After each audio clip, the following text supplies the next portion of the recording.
Impact threw down a little bit towards Flame and said, top need 1v2. Yeah, he's worried. And then when it was like, hello? He was like, no, it's just because Flame is so good. Yeah. It's like, we got to 1v2 him, right? Gotta make sure you know how to cover your tracks.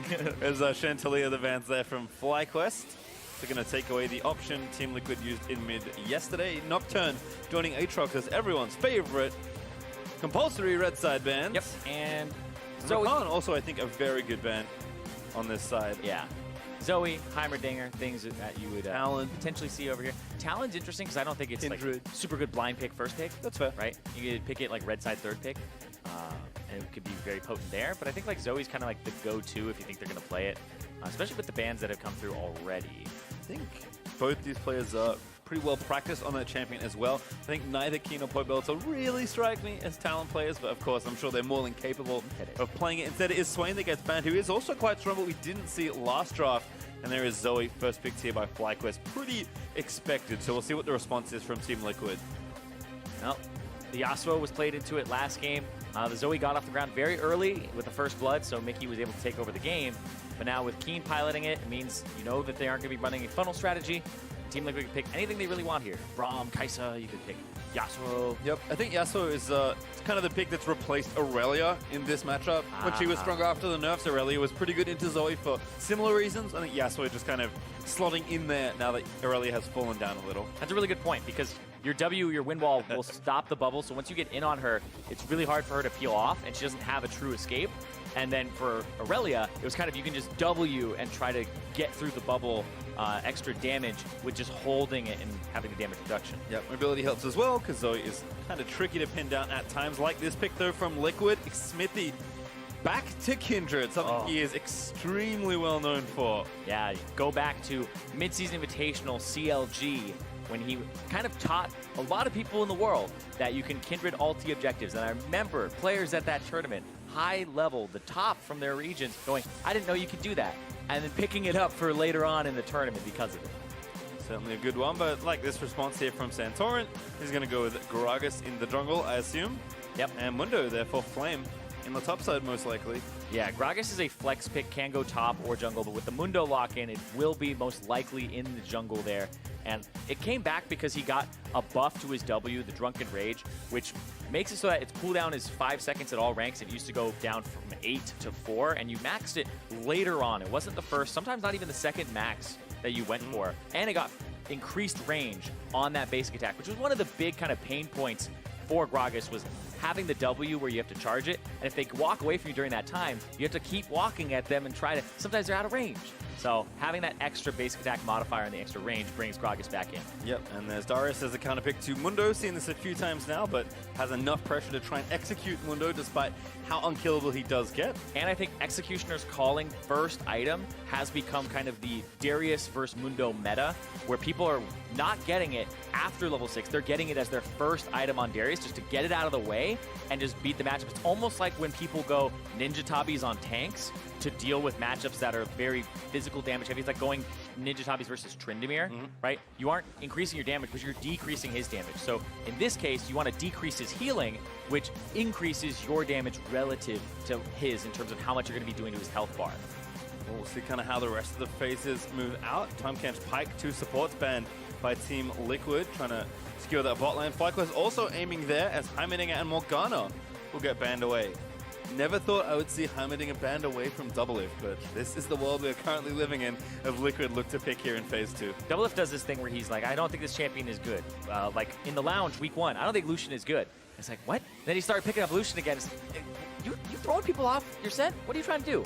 Do interviews where you say this champion isn't good and you pull it out when they don't expect it?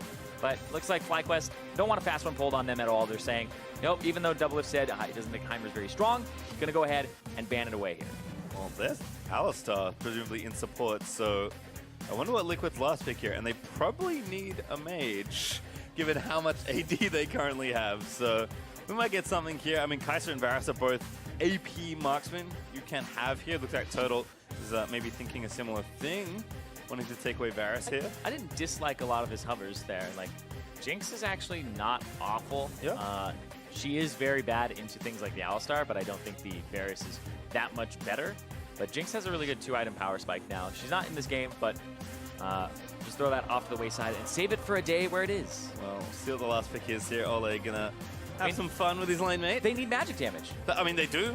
They absolutely do. Is this the D tier Vladimir whipping it out to try and redeem himself? Get that tier list ready.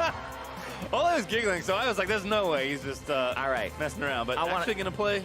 I want to see that tier list at the end of this with a new double lift Vladimir slapped on it. Where is he at? Because that D wants to redeem himself, to retake the course. All right, well, certainly the first time he showed off this pick, it did not look so great. So we'll see if he can indeed redeem himself here. Total on a more traditional marksman. I have to think he's going a crit build instead of, or something AD based, right? Because can you afford to do the Nash's Rage Blade build here on Varus still? Given how many magic damage shells do you have? I think so. Okay. I think so. I think just the Rage Blade Nashers and all of that is really, really powerful. So his kit is primarily, even if you go crit build, his percent HP stuff is magic damage. So you can't really avoid it that much. So I do think it's a good pickup here.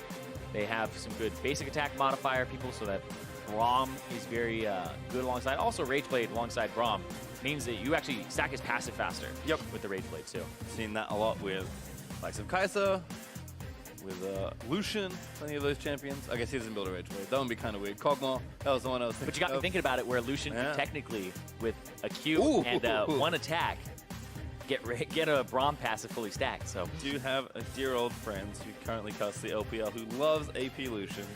Rusty, I don't think it's ever going to happen on stage, mate. I'm very sorry.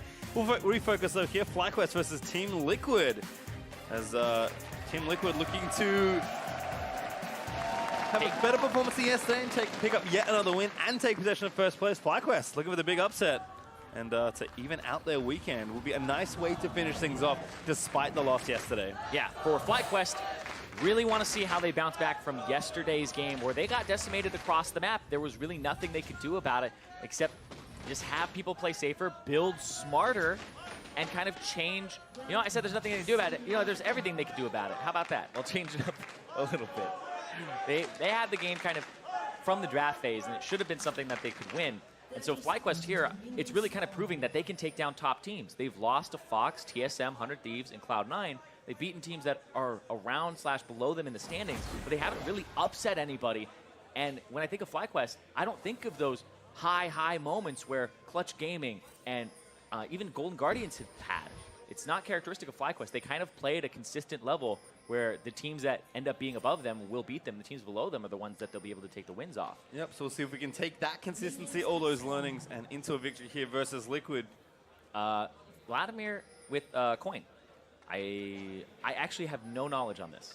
At all. I know that last time it was, I think it was double Relic Shield for them last time when they played this matchup. So interesting. It gives movement speed. It gives cooldown reduction. It gives them a little bit of passive gold generation. But pretty much nothing in terms of combat stats. We'll find out in a moment, as looks like trying to chase some people out of the jungle. Turtle, though, also being chased down. Lethal Tempo does proc, so he has that keystone this time around. So it looks like Santorin will safely start his red buff here. So kind of a late invade attempt there by Team Liquid, but no jungle taken away and no kills, unfortunately, for them. You can see Keen hanging out in the mid lane. He'll get things pushing, and definitely eyes here on Double Lift to see how he can do, you know, round 2, chapter 2, perhaps, with this Vladimir. And this was the same picks here for both Double Lift and Ole. In terms of they had the Alistar and the Vladimir, seeing it as it was a combo. The phase rush for Double Lift too. We've seen kind of Vladimir's be all over the place. Electrocute, Predator yesterday for Ryu. And the phase rush here for kind of a consistent source of having that that quickness in the fights, able to access the backline, but it's not on demand. You have to actually hit your spells. But hold on, speaking of on demand, Xmithie, level 2, going mid towards Keen, but Santorin's here too in the fog. Yep, looking for the knockup. Does actually land it, but Santorin already here, so Team Liquid gonna do the smart thing and just walk away. No need to overplay that spot. Looks like though Santorin may be thinking about an invade here, gets a ward down, does see the Raptors, but maybe he doesn't fancy a fight right now. Headbutt though from Ole. Santorin walks all the way topside. Yeah, but hey, remember they said you're gonna have to 1v2 top lane. Was Impact right? Looks like he was right. Maybe. Does spin the axe around. Santorin gets a knock up though, still holding on to the fight. Impact, I think, knows he's dead already. Got a Red barrel. buff applied, still going down. Santorin needs a little bit more. There's the W flash cleaver, and first blood to Santorin. Santorin gets the level 2 gank off. They knew he was on the top side of the map because they saw him when he tried to gank middle or counter gank mid, and Smithy went off to the bottom side. So he knew there was no way this was countered, but Santorin's going to go into the jungle. It's a level 3 for Smithy. He's got double buffs too, I think. Maybe jungling. Oh, Santorin might get some really bad news here. Yeah. If he body slams into the ground, it's going to be a tragedy. All right, gets over the wall instead. Yeah, he played that absolutely right, where he was waiting for Smithy to show himself, and he saw the Impact, TP'd back, and started running towards the blue buff. So Impact was kind of securing that this was going to go over to Smithy. So what gets traded here is Santorin trades his flash on this, and this is your Acer Predator replay, where he flashes, but then, oh, Olay, dead! Nice snipe from Turtle.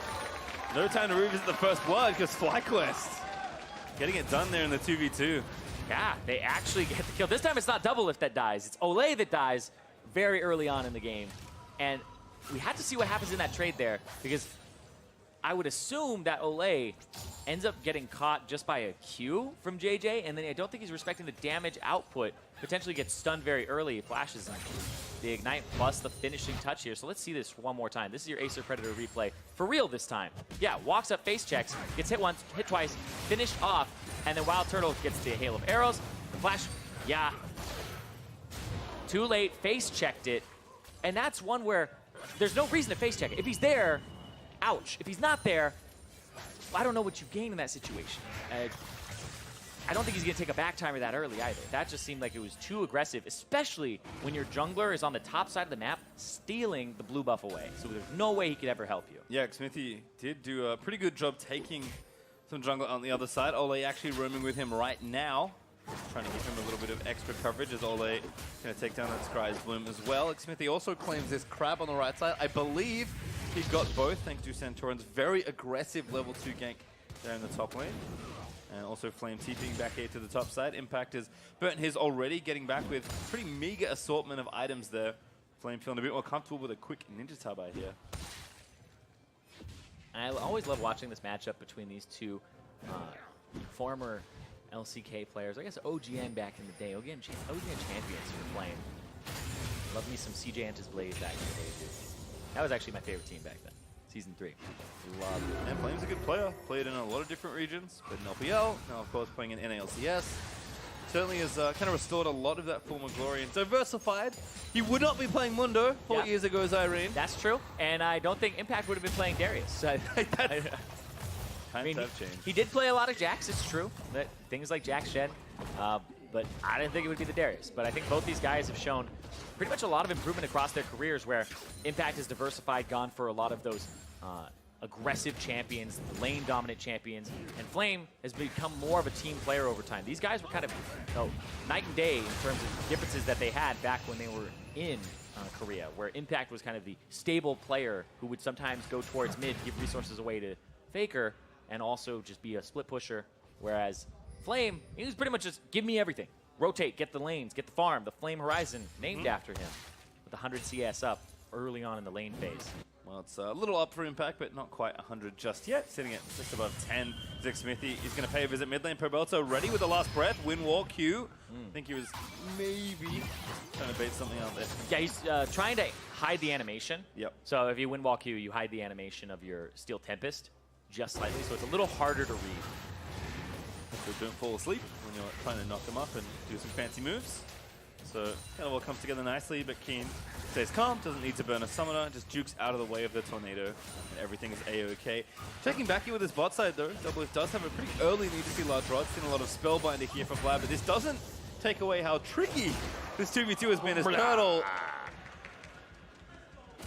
That was a little wide. Bit of an airball there on the Varus ulti, but Yep. still the pressure there in the 2v2 for FlyQuest.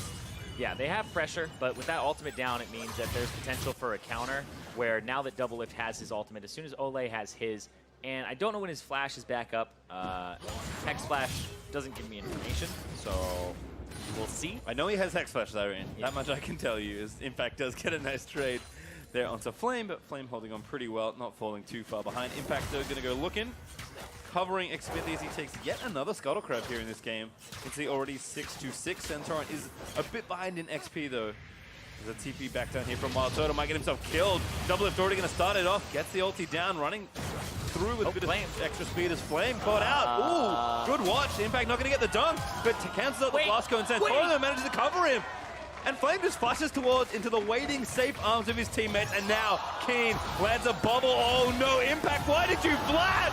Santorin gets the kill.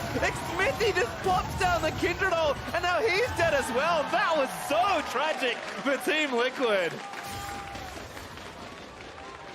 So that was so well played from Flame. He uses the stopwatch at the perfect moment. He's about to get dunked. They hit the blast cone so he can't get it afterwards. And then the big thing that in that fight afterwards is Smithy has 2 stacks of his Kindred E on him. The final auto attack comes through and it wears off as it's in the air. The execute may have been enough there to finish off Flame if it actually landed, but it was just barely out of range. Well, the Shakespearean comedy of errors, but well played nonetheless. Yeah. Here for FlyQuest. Flame pops the ultimate, the dunk comes through. See how he's fully stacked with the gold rings around him? He's gonna flash away. That attack is not empowered for the execute because it wears off because of the hourglass, because of the stopwatch there, and they get to turn it around by milliseconds. Whoa. And Smithy blows the ultimate too. He's not in range. Could have maybe flash ulti, but at that point, he blows his flash, he blows his ulti. 2 kills go over to Santorin, 3-0, and has the Runic Echoes completed now. And this is what we were saying when we were watching Santorin to upset these lanes early. He gets there in time, Flame is able to outplay, and he opens up the opportunity for his team. He was feeling the early pressure as well from Smithy, so credit kind of find that back there with some good gank timing, some good team play here. Ole getting stunned, he's too far forward, I think's the problem. There's the problem by JJ! Wild Turtle, another 2v2 kill down onto the cow. In what world is Doublelift going to be able to help him? I'm very unsure, because Doublelift is back there going, I'm actually last hitting under turret. He doesn't have the Crimson Rush going on him. He doesn't have the Qs ready to go. But look at this, Impact, no flash. Here comes the revisit gank. Santorin's there way before Smithy. See if they kill him. Already gets the body slam down. That's enough damage. Gets the party keg. And takes down Impact with the execute off the ulti. Now the turret also looking a little low. Doublelift gonna have to try and save it. JJ again tanking forward. They're gonna try and grab it now. They're gonna look to the Vlad. Here's Ole. Maybe this is a bit of an overplay here for FlyQuest. JJ, no! There's actually the kill for Turtle. Pops the watch. Ole is trying to get a counter kill desperately. Oh my god! He hit the creep. He got the heal. And FlyQuest, they'll get the double kill. That was so well played mechanically. JJ comes up huge. He gets the Relic Shield to save himself. Mark Ole, and then put him in the ground with Wild Turtle. 4-0 for Turtle as well. He has half as many kills as his team totally does here. Yeah, it's 4-0 for Turtle. It's 4-0 for Santorin. And you were right, Pastry. It's the Blade of the Ruined King. It's the extra physical damage coming out here. The sustain in the late phase versus the Vladimir is going to come up huge. But they get the first turret. They get all of these kills focused on people who can actually use them for early damage. Let's see this one more time. This right here, I don't know what's going on. Doublelift gets Crimson Rush. He uses it on the minion. He doesn't have it for damage here. Ole goes forward. Doublelift is still last hitting minions. You're going to get stunned. You're going to get the Braum passive on you. He blows the ultimate super late. He's already ignited. He's already going to die. And I have no idea in what world Doublelift can actually help him. He has no ultimate there. He's not going to flash forward for that. He's already blown the Q. And as soon as he does that, you have to back out. And then here, Impact, this is just one where even though he has 2 control wards to set him up, he has 1 in the Tri-Brush, 1 in the river. Those aren't deep enough to see what's going on when you're slowed by those cleavers. And then this, a gutsy call here for FlyQuest to stay for that turret. Yeah, the commitment, the great flash, point blank Q, Doublelift too slow on the flash return, gets killed by Wild Turtle there, who now has the lethal tempo up, just throwing arrows into Ole. That was so good. The turn to hit the caster minion. JJ, that was really smooth. That's where you know, you're like, damn, that guy's a support main. What the heck? And now blue buff steal. Team Liquid is starting to lose everything on this map. Smithy almost going to get put to sleep. He burns the ult. He's already stunned. I don't think he can get out of this. He goes drowsy, and Keen is able to grab the kill. We are on the cusp of FlyQuest having a perfect game versus the first place Team Liquid. FlyQuest yesterday, everything went awful for them. They got smashed by Cloud9 in almost every lane, and it felt like there was nothing they could do. They are doing that to Team Liquid right now. Yep, JJ zones off Pobelter, forced to burn the wind wall on an incoming Q. Turtle stays takes down the turret with the help of the Rift Herald that Santorin got from the advantages that FlyQuest have accrued already through this game. Look at that gold lead. We're at 5,000 up for Fly at 13 minutes into the game. There might be a second turret here with the Rift Herald charge. I think so, and that means that Impact coming down. Whoa, lady! Yep, and there's a Hex Flash to try and get engaged, try to zone them off. I mean, it'll help them a bit, but Impact's come down from the top lane. The rotation from Santorin is to look towards the top lane now. It's always funny with that, because like, you're like, oh, it's just the Hex Flash, he didn't waste his flash. Then you realize the only way you can use Hex Flash is when you don't have your real flash. So it's never really that good news. This Flame, unfortunately for him, cannot finish off the turret in the top side. Impact makes it up in time to protect it for now, but it is almost no health left as Team Liquid go back, spend what gold they have managed to scrap off the ground at the mercy of FlyQuest early game right now. Exactly, and even with these things going their way, where Impact looked like he was having a really good lane versus Flame up in CS. The CS has been pretty much equalized off those 3 deaths from Impact. He got an early Executioner's Calling to try and deal with Flame. It's going to weaken his overall power against everyone else in the game, but it'll make him effective in the 1v1. But the 1v1 is already decided. It's already won by Flame in the fact that he got 1v2'd on the side of Impact. So you lost both your side lanes. Pobelter's kind of the one person who's sitting here with, sitting in the chair. This is fine. Everything's burning down around him. But he's going to have to become the carry later. And that's what the Alistar's for, the Alistar Yasuo combo, to potentially get a team fight. But this is going to be really rough for all of them. I want to say, like, I'm going to go through the checklist right now. This sucks for Doublelift and Olay. They're behind in the lane. Olay hasn't been able to get pretty much anything here, and it's fed Wild Turtle.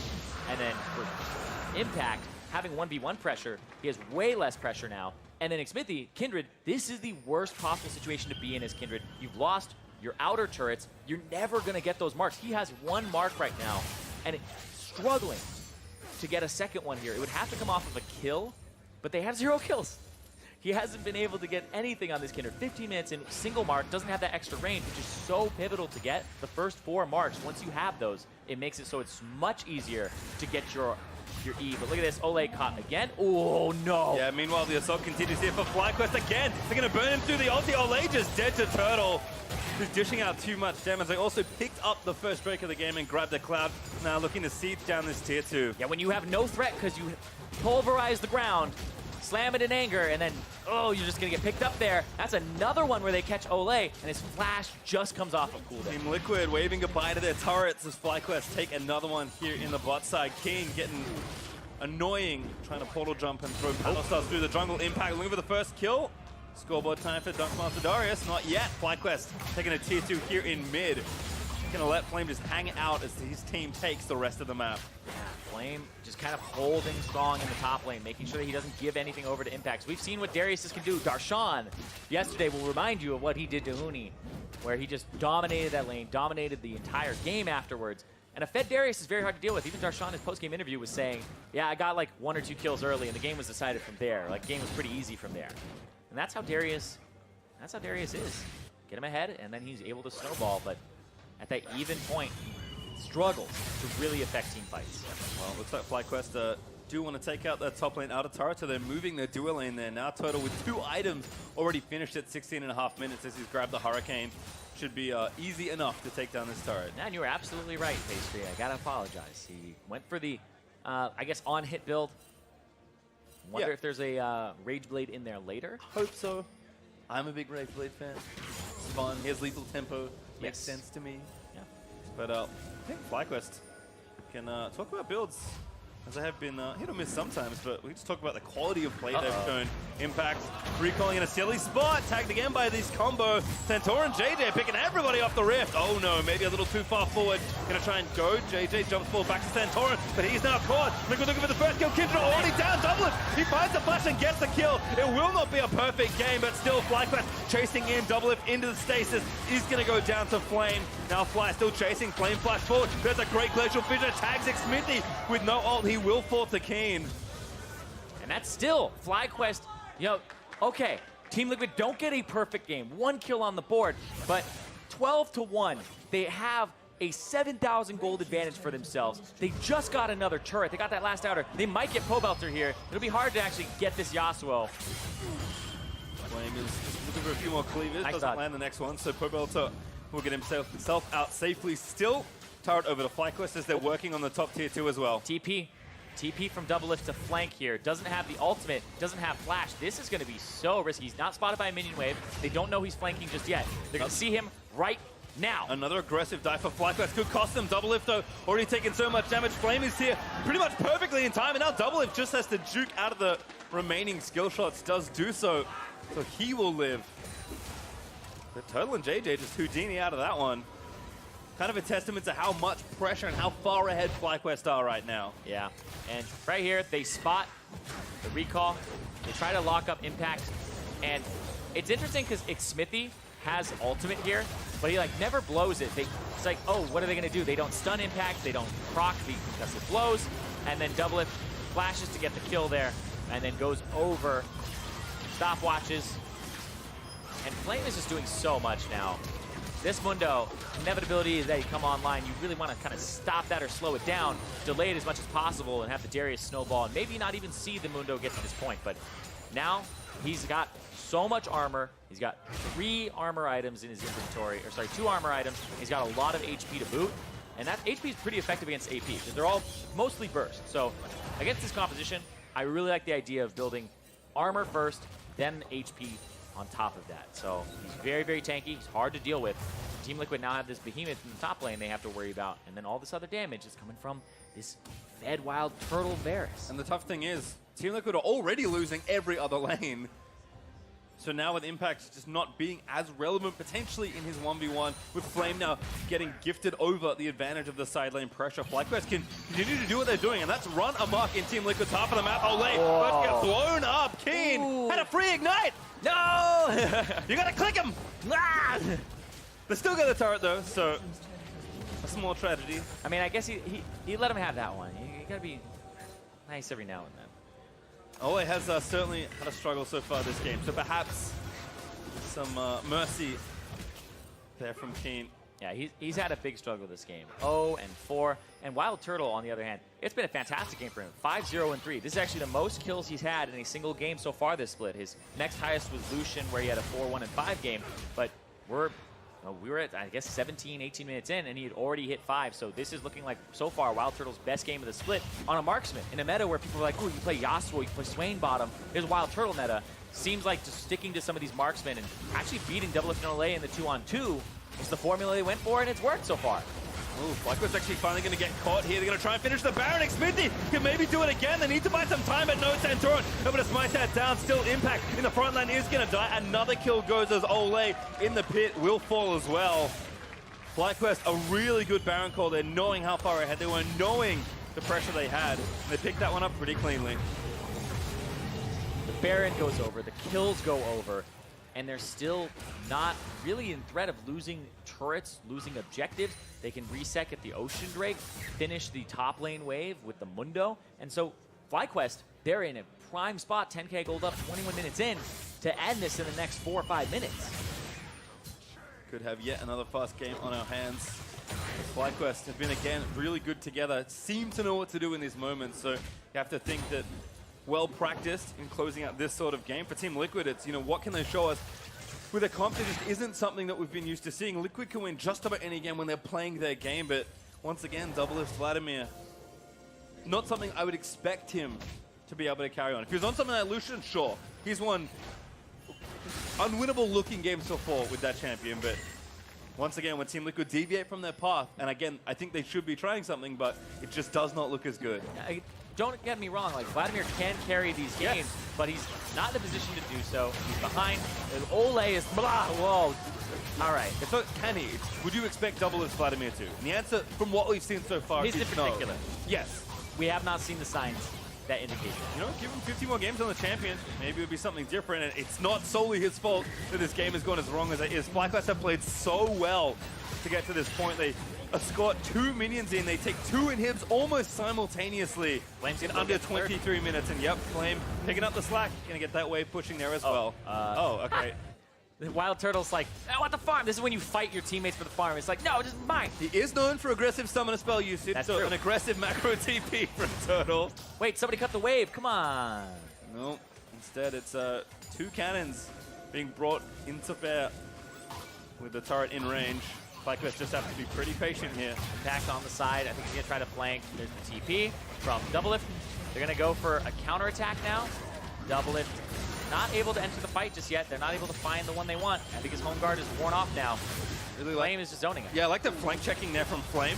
He's kind of walking up and saying, where are you? Ole caught again, burns the ult. Gets a good pulverize, a last breath. Maybe going to combo on him, but Total flashes out, and that's going to be game. Team Liquid are going to be routed in their base. Six Smithy is the only stringer left alive as he's picked off and right at the end. And you saw the idea behind the combo, the full wombo there from TL, but they get one kill this game. It's almost a complete perfect game, and that's all they can really walk away from this saying is at least it wasn't a perfect one, because FlyQuest stomped TL. A single blemish on the record, but FlyQuest raised Golden Guardians upset by 1 minute as they smash Team Liquid to finish with a win this weekend. 23 minutes and 52 seconds, and 19-1 in the scoreline. FlyQuest OP, man. They were